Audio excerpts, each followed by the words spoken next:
Je suis Christophe Amissi. Je suis le quatrième enfant d'une fratrie de 9. Je suis né le 24 juillet 2000 ans. J'habite à Goma depuis ma naissance déjà. Je suis congolais d'origine et de nationalité. J'étudie à l'université de Goma en faculté de droit. Je fais présentement la GE3.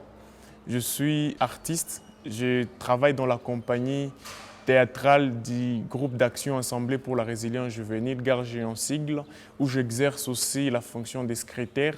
Et voilà, c'est un peu ça en quelques mots. Il faut l'avouer, la communauté dans laquelle j'évolue n'est pas un modèle à suivre en matière de paix. C'est à la fois, comme le diraient certains, c'est la capitale mondiale de violence, de guerre et tout ce qui va avec. Et ça nous a d'une manière ou d'une autre affectés. Mais à la dimension personnelle, il faudrait aussi noter ces préjugés qui se font tout le temps. Je me rappelle, c'est une histoire à la fois que je raconte aux amis pour le faire rire. Mais personnellement, c'est un déclic.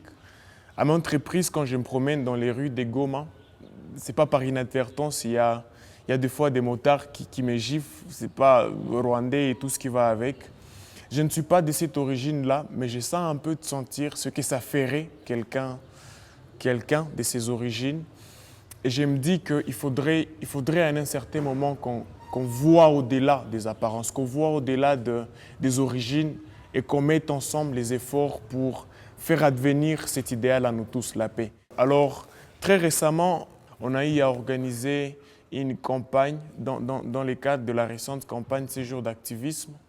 Et l'idée, c'était de pouvoir, de façon directe, pointer du doigt les phénomènes de points sexuellement transmissibles, beaucoup plus en vogue dans nos communautés, particulièrement dans nos milieux universitaires, et dont les filles, les jeunes étudiantes sont la plupart du fois victimes. C'est ainsi qu'on a rédigé une pièce de théâtre dite Entre les jambes. Et l'idée, c'était qu'on fasse des tournées. On a été dans des universités, on a été dans des espaces de jeunes, on a été dans des centres culturels pour à la fois alarmer et appeler tout le monde à pouvoir exactement percevoir les dangers qu'il y a là-dessus et pourquoi pas proposer des pistes et des solutions à notre niveau. On a aussi heureusement eu le soutien de certaines autorités académiques qui ont compris les bien fondés du message que nous avions à apporter dans ces universités-là et qui nous ont accompagnés dans les échanges. Et voilà, on espère sincèrement que les promesses qu'ils ont prises au devant même de leurs étudiants, cela est respecté. Déjà que dans certaines universités, on a annulé le Blaisai qu'on faisait juste avant l'intégration des étudiants. Et on pense que c'est déjà un pas dans la construction de la paix dans nos universités, voulais-je dire. Pour réussir cette activité, il faut l'avouer, on a bénéficié d'un accompagnement précieux de deux organisations, des jeunes aussi, notamment EDA et des Congo Tree. Ils ont à la fois compris et ils interviennent aussi dans ces domaines d'intervention. Et quand ils ont entendu parler de cette activité, ils nous ont prêté main forte.